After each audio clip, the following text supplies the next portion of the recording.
En el tiempo que tengo, algo en lo que llevo metido unos 30 años aproximadamente.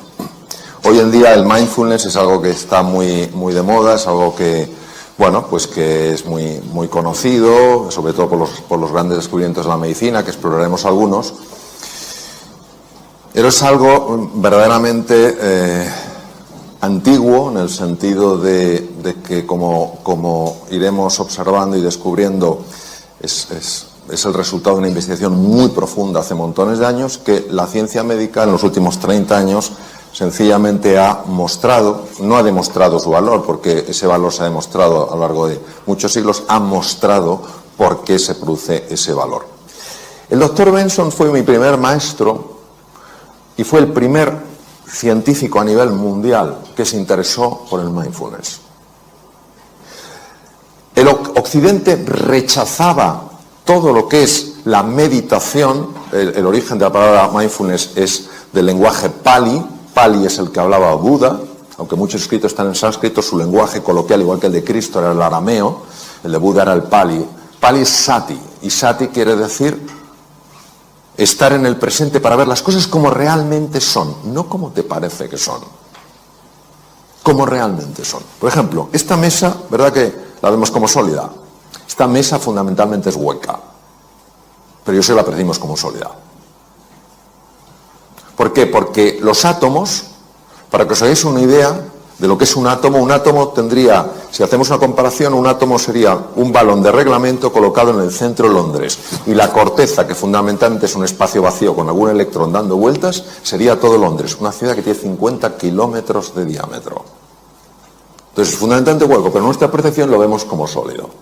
Bien, entonces, el doctor Herbert Benson fue el primero que se interesó, porque casi nadie en la ciencia, en el mundo de la ciencia, se interesaba por esto, que era budismo, taoísmo, zen, cosa de, bueno, de gente que les encanta el incienso, las panderetas, las campanillas, tin, tin, tin, tin, tin, no sé qué, el rasurado de pelo, etcétera, etcétera.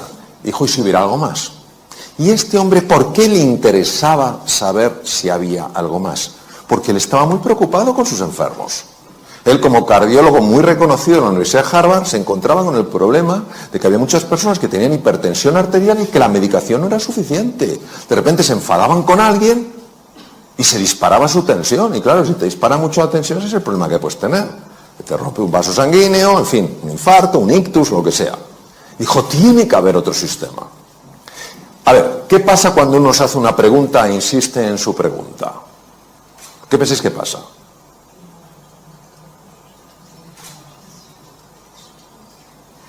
Que alguien diga algo, lo que sea, hasta ahora. ¿Qué pasa? Porque normalmente encuentras una respuesta, ¿no? Empiezas a buscar, preguntas, Teresa, ¿tú sabes la respuesta? Pues mira, lo sabe, José María, lo sabe, no sé qué, vas buscando, ahora dice, oye, ¿qué tal? Bueno, entonces este hombre empezó a buscar y se hizo la siguiente pregunta.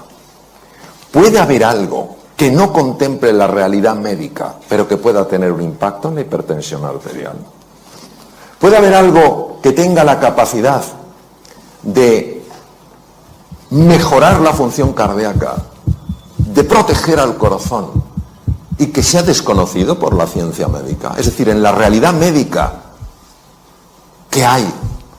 Pueden existir vacíos. Y este hombre, en aquella época, pionero a nivel mundial, el primero que lo hizo a nivel mundial, se fue a Dharamsala, hasta 7.000 pies de altura en la India, porque sabéis que la comunidad tibetana fue expulsada y martirizada por los chinos en el 59, quemaron 6.000 de los 9.000 monasterios, esto es una cifra, y se fue allí y empezó a estudiar, con un permiso del actual Dalai Lama, empezó a estudiar qué hacían los monjes.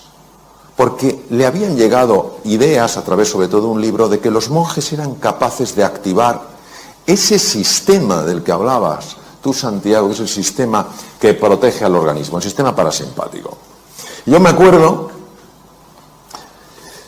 hablando con él en su despacho, y en aquella época estaba en el Dícones en trasplante hepático, y él seguía como cardiólogo en el Dícones. Y entonces me acerqué y recuerdo que me dijo, "Man, you got to stop the train of disturbing thoughts which enter into consciousness without being invited." Digo, ¿qué le da a este hombre? Tenemos que parar el tren de pensamientos perturbadores que entran sin nuestro permiso en la conciencia. Yo en aquel momento, un joven cirujano, interesado por estos temas, pero sorprendido, dije, ¿pero qué tendrán que ver los pensamientos en todo esto? Y él me dijo en su despacho, mira, yo entreno a los enfermos que van a cirugía cardíaca en esta metodología que aprendí en el Himalaya. Y sabes el resultado, que cuando están en la UBI, inconscientes, intubados, su corazón tiene muchos menos problemas y muchas menos arritmias que si no se han entrenado. Y lo que les altera es la mente. Claro, este fue el primero que me puso una luz delante de los ojos y dijo, ¿de qué estamos hablando? Entonces empecé a tirar del hilillo, claro. Todos nosotros, cuando estamos cómodos, cuando estamos con buena salud, cuando estamos tal cual, bueno, pues la vida transcurre, discurre y fluye. Pero llega un momento en el que aparece algo que perturba nuestra vida, una tormenta. Puede ser de salud, puede ser un desengaño, puede ser una pérdida económica, puede ser mil cosas. Aparece una tormenta en nuestra vida. Y aquí entra un patrón reactivo típico del ser humano. Pero no del Homo sapiens sapiens, sino del Homo demens. De eso que decía el príncipe Gautama Siddhartha, Sakyamuni Buda, que teníamos perturbado. De eso que hablaba Lao Tzu, que no funcionaba bien en la mente. ¿Qué ocurre? Pues que emprendemos un proceso de enfrentamiento a eso que nos pasa. Nos enfadamos, nos ponemos de los nervios, empezamos a encogernos, a empequeñecernos, notamos como el estómago se hace un nudo, nos duele la cabeza, mil cosas. Esto es lo que el profesor Hans Selye, de origen húngaro, llamaba la fase de resistencia. Es decir, o te irritas, eres un desgraciado por lo que me has hecho, es que o huyes o te haces chiquitín, te quedas bloqueado. Y el profesor Hans Selye decía que esto, con el tiempo, te podía llegar a hacer enfermar. Para que os hagáis una idea de la intuición y finura científica del profesor Selye, hoy la Universidad de Harvard, que es la pionera en el mundo en estos estudios, pionera y la que más experiencia tiene en el mundo, ha demostrado que entre el 60 y el 90%, fijaros la cifra, 60-90% de las consultas a médicos generales en el mundo occidentalizado tienen que ver con estar viviendo aquí. Curioso que en 6 años de carrera, la carrera la hice en España, aunque luego la convalidación la hice en Estados Unidos, los 6 años de carrera nadie me dijo que la tensión emocional podía generar enfermedad. 60-90%. Y en base a este tema, otro de los grandes científicos empezó a estudiar qué ocurría en el cerebro. Entonces, 3 estructuras, olvidaros del cerebelo, que es el que está atrás, 3 estructuras que son muy importantes. La primera es la corteza prefrontal. La corteza prefrontal es la que nos permite ser eficientes en la vida.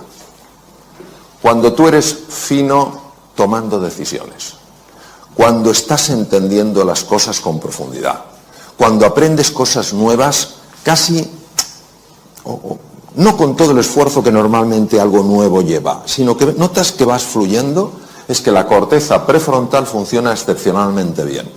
Pero la corteza prefrontal está afectada fundamentalmente por esta estructura llamada amígdala, que nada tiene que ver con estas, que es un núcleo, bueno, es un grupo de núcleos en el lóbulo temporal, está a la altura de las orejas, de tal manera que cuando la amígdala se activa, que es nuestro detector de peligro, acordaros, estoy plácidamente, pum pum, aparece la tormenta, cuando yo la tormenta la vivo como una amenaza y me resisto a ella, luchando, yéndome para atrás o haciéndome pequeñito, cuando la amígdala se activa de esa manera, bloquea la corteza prefrontal de tal manera que ni me entero de lo que tengo que hacer, ni puedo encontrar nuevos caminos para hacer frente al desafío, ni puedo aprender cosas nuevas.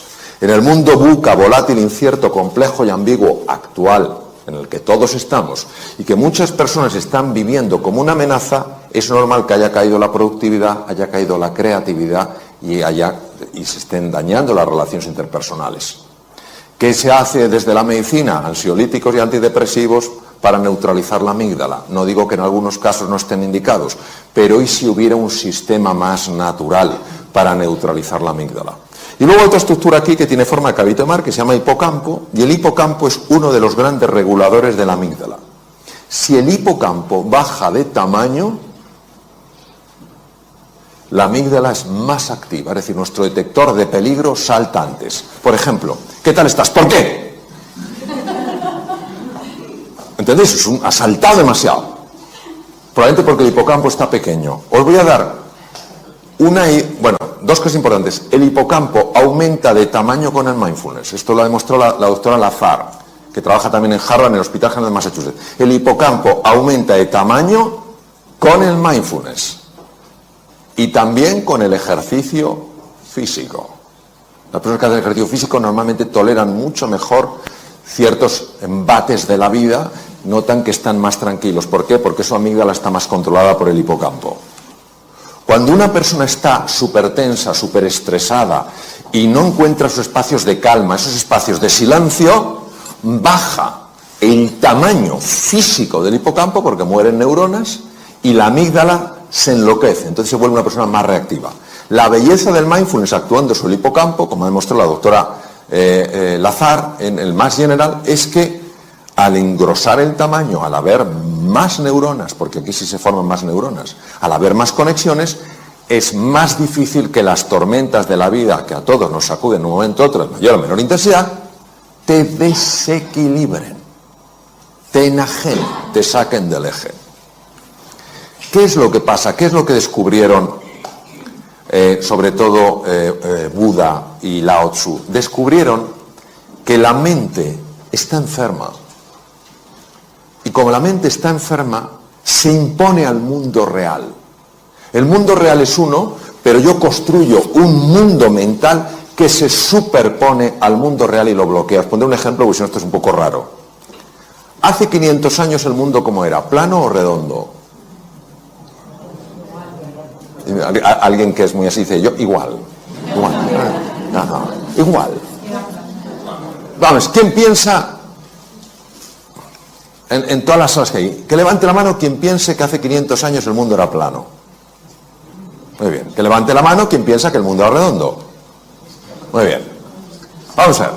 Es que todos tenéis razón. El mundo era redondo, siempre lo ha sido. Desde hace 10.000 millones de años la Tierra es redonda, no tiene forma de huevo, no es un plato, es redonda. Pero ¿vivíamos como si fuera redonda? No, vivíamos como si fuera plana. El mundo real era redondo, el mundo mental era plano. ¿Cuál se impone? El mundo mental.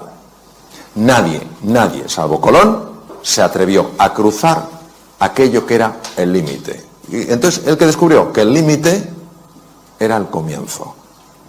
Eso es exactamente lo que nos pasa. Entonces, en lugar de pensarlo en la tierra plana, imaginaros cuando tú te miras en el espejo y no te gustas. Y dices, es que estás viendo tierra plana. Lo siento, tú eres mucho más que lo que ves. O cuando ves damas a tu marido, dices, vaya tripa. Estás viendo tierra plana. Tu marido es mucho más que eso. O cuando ves a tu mujer y dices, que llevo ya tanto tiempo con ella, está viendo tierra plana. Hay algo mucho más profundo. O cuando miras al mundo, es que todo es lo mismo, tierra plana, hay un mundo redondo. La ventaja del mindfulness es que te ayuda a ver lo que no estás viendo. Por eso la definición de sati es estar en el presente para ver las cosas como de verdad son. ¿Cómo son de verdad? Redondas, no planas. Bien.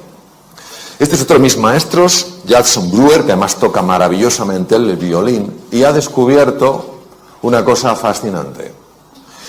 Ha descubierto que tenemos un sistema que nos tiene atontados a todos. Estamos dormidos sin darnos cuenta, y todos conocemos el sistema.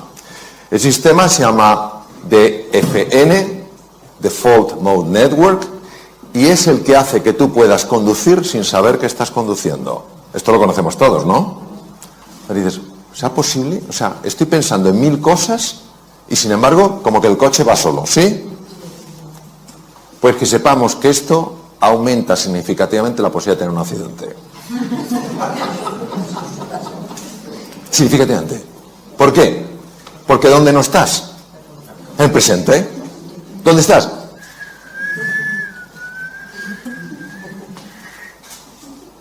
Jason Brewer es psiquiatra y es neurocientífico. Estudiando con electroencefalografía y con resonancia funcional magnética, ha observado que hay un circuito que es el que hace que vayamos en piloto automático. Pero no solo vamos en piloto automático conduciendo, estamos en piloto automático cuando estamos hablando con otro. Estamos hablando con una persona, estamos con piloto automático, porque no estamos ahí. Eso sí, dejamos la cara puesta, pero la olla no la llevamos a Camboya. La cara se queda. Como cuando vamos en el coche. La cara está, las manos también, pero tú no estás. Y él se ha dado cuenta que con la práctica del mindfulness es espectacular su trabajo.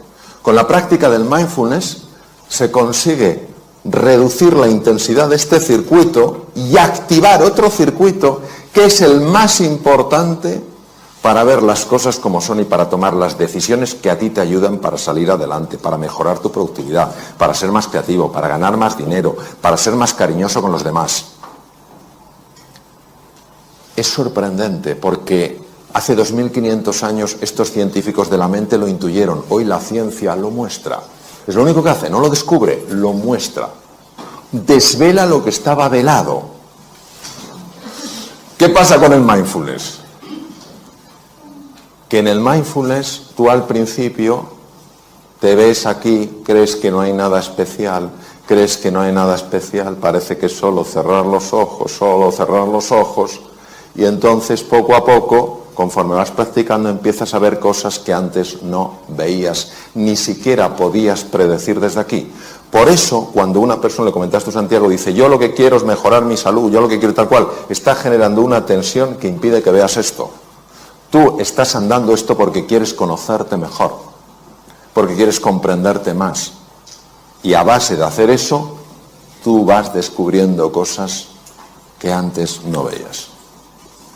Otra de las cosas fascinantes que se ha visto con electroencefalografía es que cuando una persona está estresada, los dos lados del cerebro están enfrentados. No se hablan entre sí, no se quieren. El lado izquierdo, lo comentabas tú, Santiago, el hemisferio izquierdo es un hemisferio, es el de la conciencia ordinaria, es el que te permite estructurar, hacer categorías, utilizar el lenguaje, es el que te permite manejar el tiempo mental, pasado, presente y futuro. El hemisferio derecho es el que está en contacto fundamentalmente con el cuerpo, es la entrada al inconsciente, es un presente continuo, es una sensación de presente eterno, y es donde están los grandes recursos del ser humano. Pero nosotros no podríamos funcionar solo con el hemisferio derecho. De hecho, hay una mujer de Harvard que tuvo una hemorragia en el lado izquierdo, se desbloqueó el lado derecho y ella no quería salir de esa sensación, porque era tal paz, tal serenidad, tal calma, pero finalmente pidió ayuda como pudo porque ya estaba perdiendo la capacidad de poder ver los números, porque dependen del hemisferio izquierdo. Tardó 8 años en recuperarse de aquella, fue una rotura, una malformación arteriovenosa al hemisferio izquierdo. Escribió un libro conmovedor sobre su experiencia increíble, habiendo vivido algo sorprendente. Sin embargo, lo que hemos visto con el mindfulness es que lo que hace no es bloquear el lado izquierdo, sí es verdad que activa especialmente el hemisferio derecho, sobre todo los lóbulos, los lóbulos frontales, pero lo que hemos visto es que favorece el diálogo. Favorece el diálogo. Cuando una persona está muy tensa, fundamentalmente son ondas muy rápidas, son ondas beta, sobre todo el alto beta, que son ondas de más de 30 hercios, es cuando una persona está, pues eso, en situación de alarma, tal cual. Conforme tú vas sosegándote, cuando vas tranquilizándote, las ondas se van enlenteciendo, se van convirtiendo en ondas alfa mucho más propias del hemisferio derecho, que empiezan también a envolver al hemisferio izquierdo. Se consigue pasar a un patrón, ondas teta, donde la creatividad se dispara, los fenómenos de sanación del cuerpo son mucho más intensos, tanto a nivel físico como mental. De hecho, se utiliza para sanar heridas de personas que algo les ocurrió en la infancia y que no saben lo que es, porque algo en nuestro interior tiene la capacidad de sanar, ya lo decía Hipócrates hace 2500 años, y ya el ritmo delta es un ritmo muy difícil de conseguir sin quedarte dormido, porque solo muy pocas personas lo hacen. Y los monjes muy entrenados, como mi querido amigo y maestro Mathieu Ricard, consiguen algo que se llama gamma, que muy poca gente en el mundo lo puede hacer, que es un tipo de onda que no se conocía que se pudiera producir. Y son personas que están absolutamente en el presente y absolutamente en calma. Y son personas que transmiten algo brutal. Bien. No voy a contar el concepto ontológico que hablabas,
es la ciencia del ser, que es una parte de la metafísica se divide en ontología y teodicea. Entonces, sí voy a hablar de qué hacen los pensamientos. Los pensamientos son como olas en el mar. Llega un momento en que pueden ser tremendamente perturbadores. ¿Qué es lo que hace el mindfulness? El mindfulness lo que hace es, te convierte en un submarinista. Es decir, si tú estás aquí, te están los pensamientos y van como una ola. Cuando nos hemos bañado en aguas un poquito agitadas, sabéis que es que no tiene nada que hacer. La ola te iba para ahí, te iba para allá, etcétera. Pues igual los pensamientos. Empiezas a angustiarte por el futuro, empiezas a lamentarte por el pasado y te llevan para acá, para allá. Entonces, lo que hace el mindfulness es, no luches con los pensamientos. Pero fijaros, por eso cuando dicen, no, es que el mindfulness lo que hace es que la mente no produce pensamientos. ¡Qué tontería! La mente dualista sigue produciendo olas y tú no te enfrentas a la ola. No, yo no tendría que tener este pensamiento, yo tendría que... No, tú lo que haces es, te metes bajo el agua. ¿Qué hacemos cuando estamos en la playa, cuando estamos nadando y viene una cojola? ¿Hay alguien que diga, ¿a qué no puedes conmigo? No, ese grado de estupidez no existe. ¿Qué hacemos todos? Nos zambullimos porque la ola pasa por encima. Por lo que hace el mindfulness, te zambulle, te mete dentro. Entonces observar que cuando estás un poquito más abajo y miras hacia arriba, claro que ves los pensamientos, claro que ves las olas, pero ya no te arrastran. Ya estás en estado de meditación, ya estás en estado de profundización. Y por eso, como el mundo mental genera tanta distorsión, al estar aquí, empiezas a notar una recuperación, una revitalización que no se puede experimentar arriba. Conforme tú vas entrando, va cambiando el patrón de ondas alfa, ondas teta, ondas delta. Llega un momento en el que empiezas a tocar, y lo digo por experiencia, el fondo del mar. Y cuando tocas el fondo del mar, esto no se puede describir, o sea, se puede describir, pero es algo de tal rotundidad que puede darte una fuerza para tomar una decisión tremendamente difícil. Te puede dar una claridad que no sabes de dónde ha salido, pero que ahora la tienes y antes...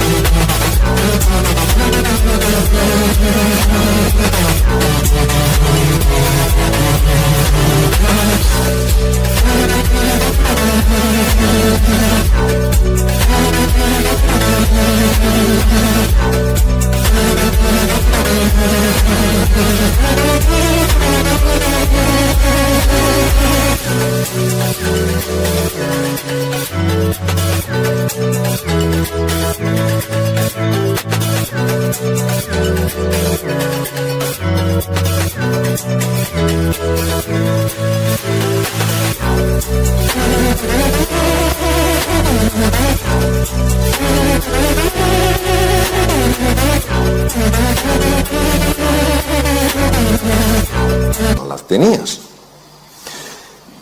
Es verdad que en el fondo del mar empiezas a ver talentos que no sabías que tenías. Y es verdad que empiezas a ver algo que no es agradable de ver, pero que es necesario de ver.